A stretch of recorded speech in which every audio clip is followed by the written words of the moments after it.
Hi, welcome back to week 3 of Guild vs Guild in Watcher of Realms. And once again, we've got a difficult opponent here on my main account. And I'm talking about, I believe, the number 1 German guild, GL/SUS. We faced a lot of times in the past when they were like two separate guilds, when they were GL and SUS separately, and we've had many tight matchups, many interesting matchups in the past, and this time around is no different. Last season, when we were still Blood Pandas, we did lose against them, and actually it was quite a decisive win for them, more than 10%. But this time we're trying our best to take some revenge, let's say, but let's see. It's still pretty close. I'm not sure what they will do with the 14 attacks. Maybe they can win a bunch of our stuff that's remaining, maybe not. We'll see. In any case, pretty challenging round. And even they're missing one person. So for missing one person, they're still doing great. And yeah, pretty fun round. Let's see how the attacks went for me. I lost 2 and won 3.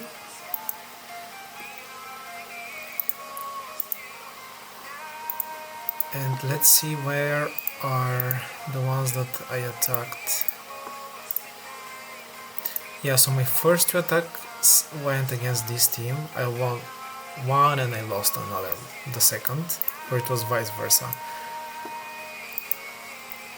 And it was a bombing strat.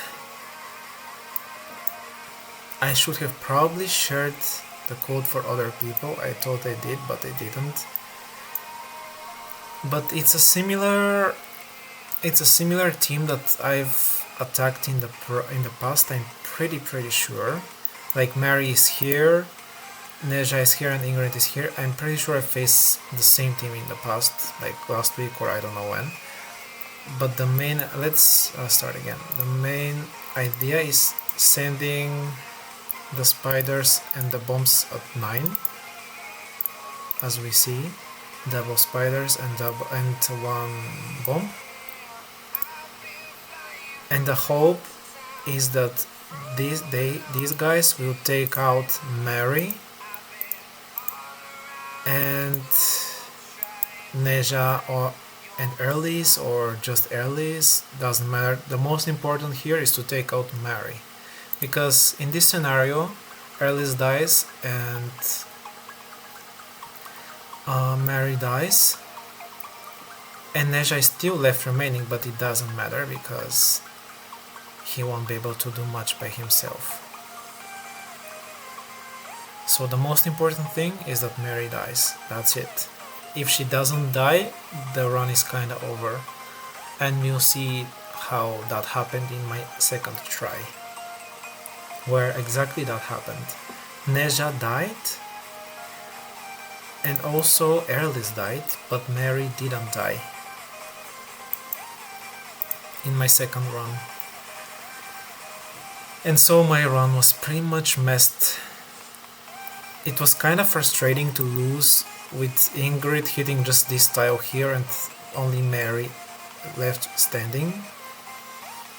I even sent them separately so that at least one of them can survive and kill Ingrid.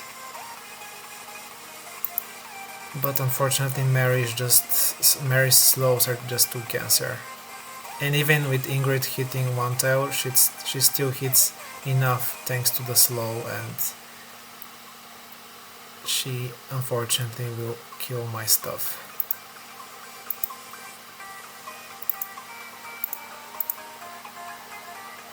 And then I think I tried to sneak past some dogs after I bait Mary, but I couldn't even bait her because these guys just died. Then I sent the speed demon,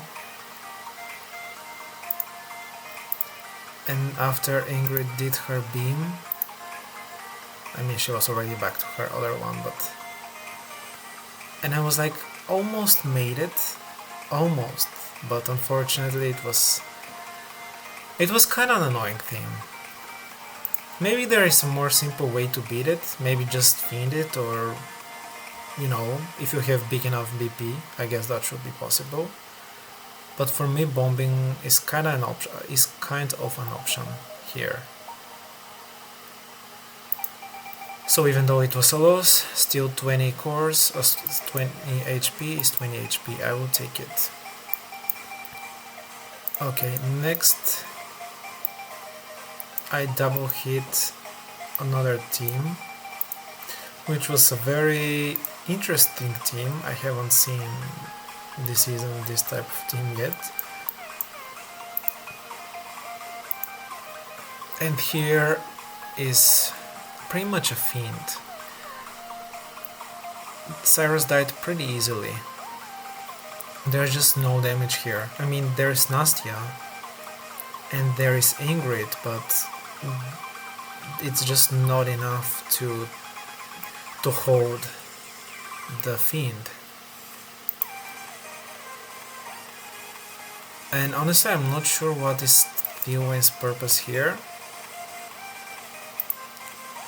Like Mary, for example, would have been, I don't know, better, I guess, or somebody like I. Thanks to his slow, my fiend died, but it doesn't really matter because as soon as Cyrus dies, it's pretty much wide open for the AOG to kill everything. So that was one of the easier teams for sure. And by the way, I'm finally like 7 cores away from my level 7 fiend. I can't wait. That would be big help for me. That's gonna be definitely a big help. I mean, the second attack was pretty much the same. Let's just run it, because why not? It was pretty much the same outcome.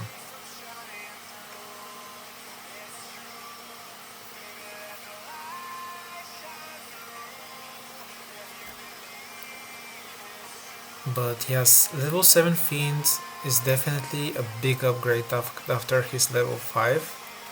Because level 7 gives him, I believe, 25% magic damage resistance, which is pretty big. It's pretty big, especially against teams such as Praetus and Valara. Against these heavy magic damage teams, it would be pretty big. So I'm excited to finally have him level 7.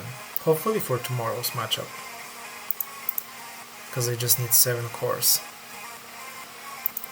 And my final attack was again a loss, but similarly to my first attack, it was a partial loss. Like, I did take 20 HP still. It was against Mike, and in particular this team. Again, I was winning on our copy, but unfortunately RNG is RNG, and I didn't manage to get the full win, but I am happy still with 20 HP, to be honest. So yeah, an interesting full physical team for a keep. It did get some wins, but yeah, main idea: send this Templar to soak up the oats, send the healers and the double rare tanks, and at 10 cost we sent the dogs,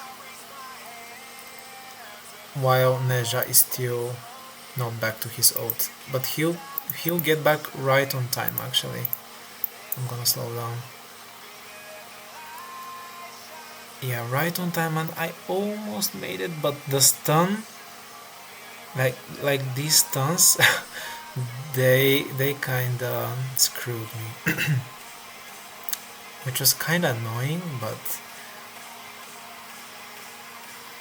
yeah. So pretty much that was the run.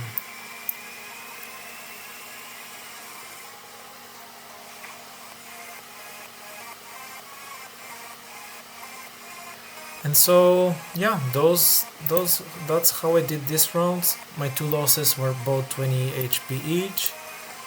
So yeah, pretty satisfied with the result this round. Pretty excited also for my level 7 fiends, as I said. And let's see, hopefully we secure this win here. Again, not sure what to expect with these 14 attacks. We also have a couple more remaining. Yet let's see. In any case, it was an amazing match. We've been having pretty hard matchups for the most part this season. Just the last round was more relaxed, but everything else was pretty intense for the most part, which is not bad. It's not bad.